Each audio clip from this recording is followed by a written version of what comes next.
Vous savez, la vérité est trop têtue.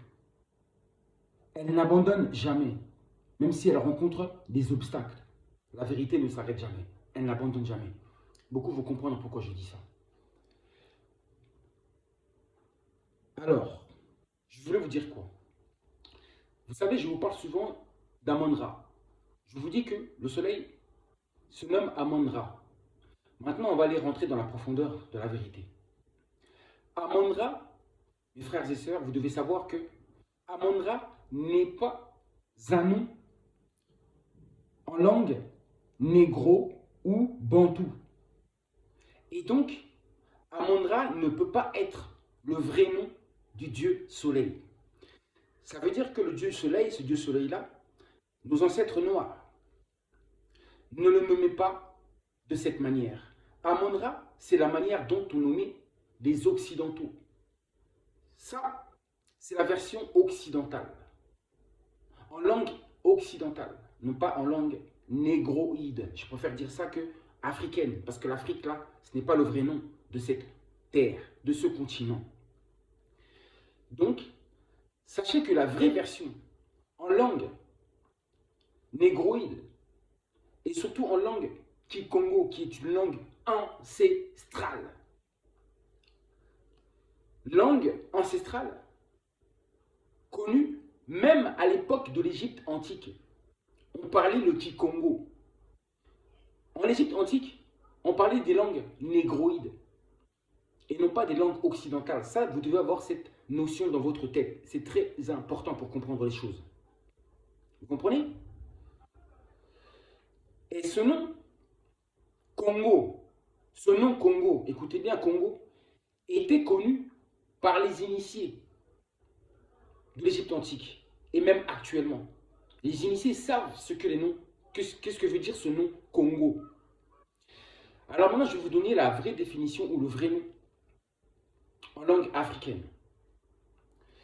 Alors ça donne. De Amon-Ra, on passe par Imanara. Imanara. D'autres, les Dogons par exemple, disent Ama. On est d'accord. Et ensuite, il y a Ama Congo. Ou encore A Congo. Ou encore Ka Congo. Ou encore Ne Mwanda Congo. Mais que signifie Ne Mwanda Congo? Ne Mwanda Congo signifie le grand esprit Congo. Le grand esprit solaire.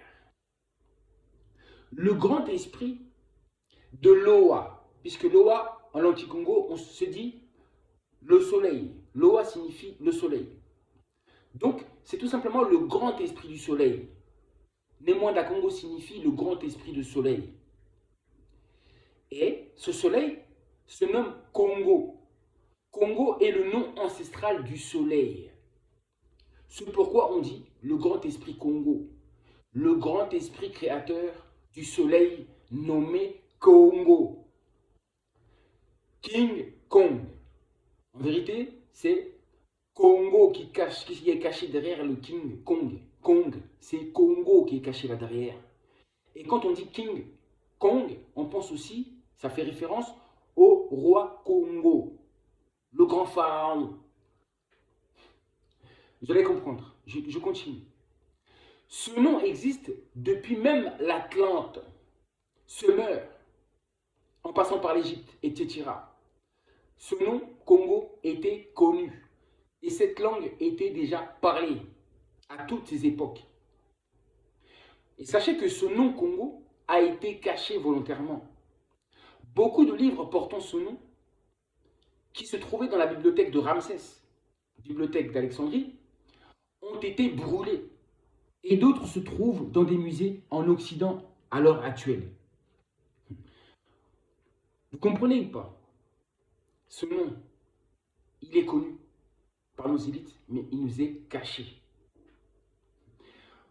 Congo, non pas avec un C, mais plutôt un K, l'être divin, royal, pharaonique, solaire. Ramsès n'est pas un nom négroïde.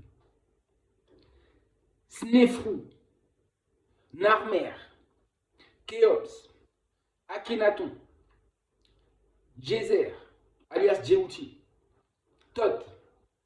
On peut aller plus loin. Toutankhamon. Je peux aller encore plus loin. Osiris, Isis, Horus, Seth, Neferti, Anubis. Tout ça, ce ne sont pas des noms négroïdes, mais des noms occidentaux.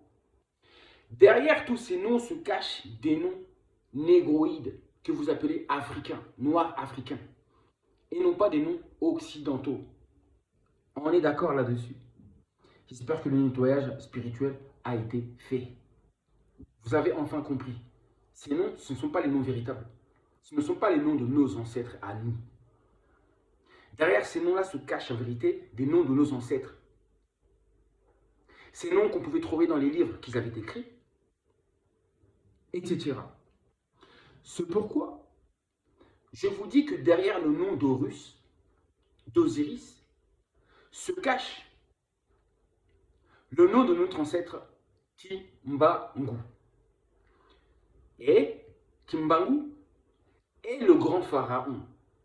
Il est le premier pharaon civilisateur, nommé aussi Takar, alias Djéouti, bâtisseur Djéouti ou encore Djéser, bâtisseur de la première pyramide. Et des pyramides, sachez qu'il n'y en avait pas seulement en Égypte, en Équipata, mais un peu partout, sur la terre des Noirs. Soudan, tout ça, il y en avait aussi des pyramides. Oui, c'est ça. Je continue. Quant à Akhenaton,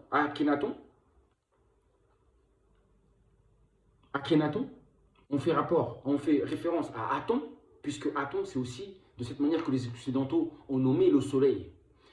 Et Akhenaton, justement, c'est celui-là qui a changé le cours de l'histoire. C'est-à-dire qu'il a imposé cette religion, justement, solaire à cette époque. C'est lui qui a révolutionné tout ça, qui a élevé la conscience et qui a ramené justement cette religion au sujet du créateur suprême nommé Kongo, du soleil, tout simplement. Vous comprenez? Il est ce pharaon-là. Et sachez que ce pharaon-là, justement, comme je vous dis, c'est l'esprit de notre ancêtre nommé Kimbangu. Puisque des pharaons, il n'y en a pas eu autant que ça. Il n'y en a pas eu autant que ça des pharaons. Et ça, je vous en parlerai plus tard. Le plus important est passé. Vous avez compris ça? La vérité. Vous avez beau mettre des obstacles face à la vérité passera toujours. Vous pouvez cacher la vérité en dessous du tapis, comme de la poussière. Sachez que cette lumière, cette vérité que vous avez cachée, ressurgira toujours. C'est ça la force de la vérité. Et c'est solaire. À très bientôt. Prenez soin de vous. Profitez. Tant que l'air est encore possible.